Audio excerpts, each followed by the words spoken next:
Bonjour à tous, dans cette vidéo nous allons nous intéresser à une des conditions de fond de validité du contrat, j'ai nommé la capacité.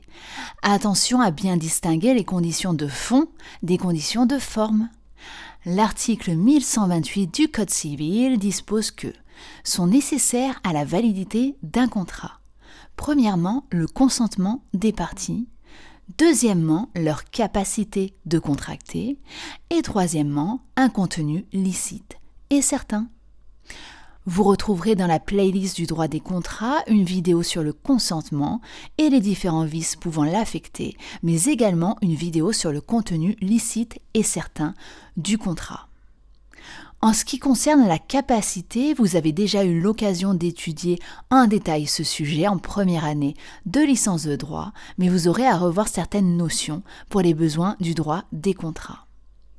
L'article 1145 du Code civil dispose que toute personne physique peut contracter, sauf en cas d'incapacité prévue par la loi.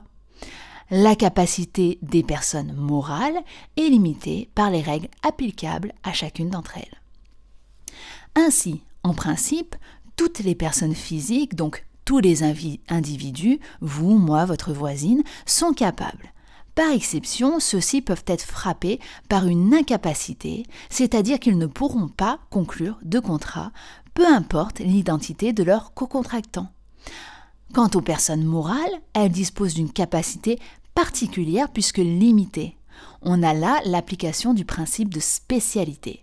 Les personnes morales étant créées dans un but, leur compétence est limitée à l'objet qui leur a été assigné au moment de leur création par les statuts. La personne morale pourra donc contracter dans les limites de cette capacité uniquement. D'ailleurs, avant la loi de ratification de la réforme du droit des contrats de 2018, l'article 1145 était légèrement différent, puisqu'en ce qui concerne les personnes morales, celui-ci nous disait que la capacité des personnes morales est limitée aux actes utiles à la réalisation de leur objet tel que défini par leur statut et aux actes qui leur sont accessoires, dans le respect des règles applicables à chacune d'entre elles, ce qui était plus détaillé et, à mon sens, plus informatif pour les personnes non initiées. Mais bon, on ne va pas discuter les choix du législateur. Revenons maintenant sur les personnes physiques. L'article 1145 nous a donc indiqué que la capacité est le principe et l'incapacité est l'exception, et que cette exception doit être prévue par la loi.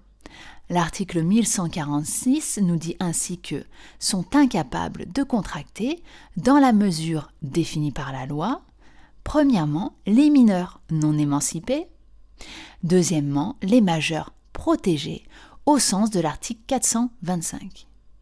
On rappellera du coup l'article 425 que vous avez vu et revu en première année de droit, je cite « Toute personne dans l'impossibilité de pourvoir seule à ses intérêts en raison d'une altération médicalement constatée, soit de ses facultés mentales, soit de ses facultés corporelles, de nature à empêcher l'expression de sa volonté, peut bénéficier d'une mesure de protection juridique prévue au présent chapitre, et vous retrouvez des vidéos sur les différentes mesures de protection juridique sur la chaîne YouTube dès à présent. L'article 1148 du Code civil précise cependant que toute personne incapable de contracter peut néanmoins accomplir seule les actes courants autorisés par la loi ou l'usage, pourvu qu'ils soient conclus à des conditions normales. Donc ces personnes protégées, incapables, parce que ça peut être notamment les majeurs protégés comme les mineurs non émancipés, pourront donc acheter librement à manger, acheter le dernier iPhone si celui-ci est au prix du marché bien évidemment et non qu'un soit supérieur au prix normal par exemple, ou acheter une viennoiserie à la boulangerie du coin. Là-dessus, pas de souci, ils peuvent contracter dans ces cas de figure-là, mais uniquement. Voilà, j'espère que cette vidéo vous aura éclairé. Je vous invite à la liker et à vous abonner pour plus de contenu sur le droit et la fac de droit en général. Je vous souhaite une bonne journée, de bonnes révisions et de bons partiels.